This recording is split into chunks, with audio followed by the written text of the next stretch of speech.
Mga kaibigan, maligayang pagbabalik ho sa Pinas Balita. So ngayon ho ay meron tayong pinaka-latest na weather update sa lagay ng ating panahon. Nasa loob na nga po ng ating Philippine Area of Responsibility ang low pressure area na nasa low chance na maging isang ganap na tropical depression. Aalamin din po natin ang weather system na nakakaapekto ngayon sa malaking bahagi ng ating bansa. Bago natin yan simulan, baka naman ho pwede akong humingi ng pabor na i-like yung ating update, yung ating video. Maraming salamat po. Sa pinakahuling pagtatala po natin ay nasa loob na ng ating Philippine Area of Responsibility ang low pressure area na nasa low chance na maging tropical depression.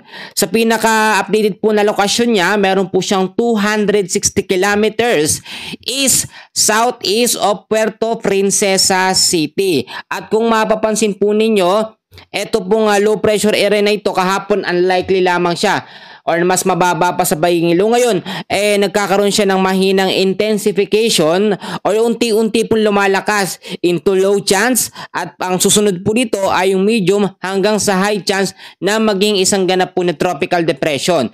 Dahil po sa banta ng low pressure area na yan, ay meron po tayong ina-expect o inaasahan na moderate to heavy rains na 50 to 100 mm sa dami ng pag-ulan dyan po sa may Palawan. At bukod po dyan, meron din tayong heavy rainfall warning dahil po sa shoreline. Ngayong hapon po hanggang bukas, 50 to 100 mm or moderate to heavy rains ang aasahan po natin dyan pa rin po sa area ng Batanes. So balikan natin yan, alamin muna natin yung weather condition po na nakakaapekto ngayon sa malaking bahagi ho ng ating bansa. Sa area ho ng Mimaropa, sa may Western Visayas, Negros Island Region, Central Visayas, Zamboanga Peninsula at BARMM ay patuloy po naaapektuhan ngayon ng low pressure area.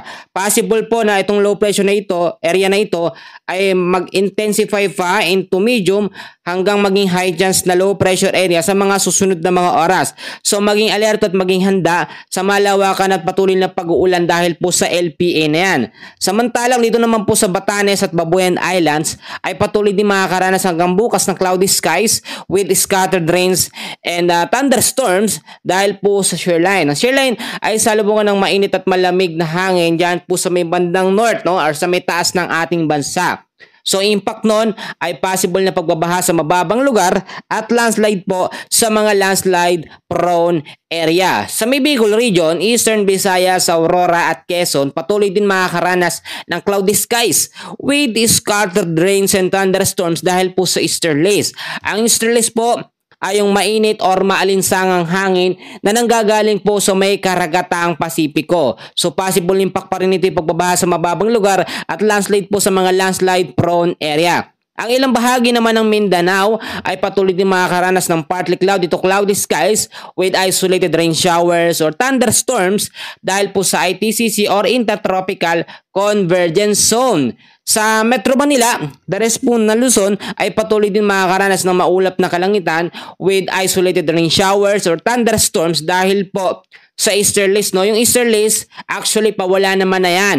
Pero kung titignan nyo ho, no?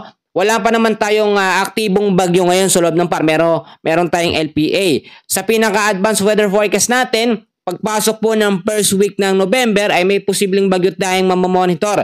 Ngayon, maraming mga kababayan natin na nagtatanong, no? Ang sinasabi kasi sa update natin, ang mga bagyo na mabubuo pagdating po ng November ay mahihina lamang. Mga kaibigan, mahina lang naman talaga ang mga kategory ng bagyo kapag November to December dahil nandyan po ang Northeast Monsoon or Amihan Season. Pero nagbabago yan, depende po sa mga weather condition na tumatama at dumadating po mga kaibigan. So dapat po ay maging handa pa rin tayo sa mga posibilidad na pwedeng mangyari. First week ng November, posible ang susunod na bagyo or tatawaging bagyong Tino ay dadaan po sa Eastern Visayas papunta po dyan sa may North Luzon. Sa ngayon kaibigan, kabayan, yan muna pinaka-latest na update natin sa lagay ng ating panahon. Please don't forget to like and subscribe. Maraming salamat po.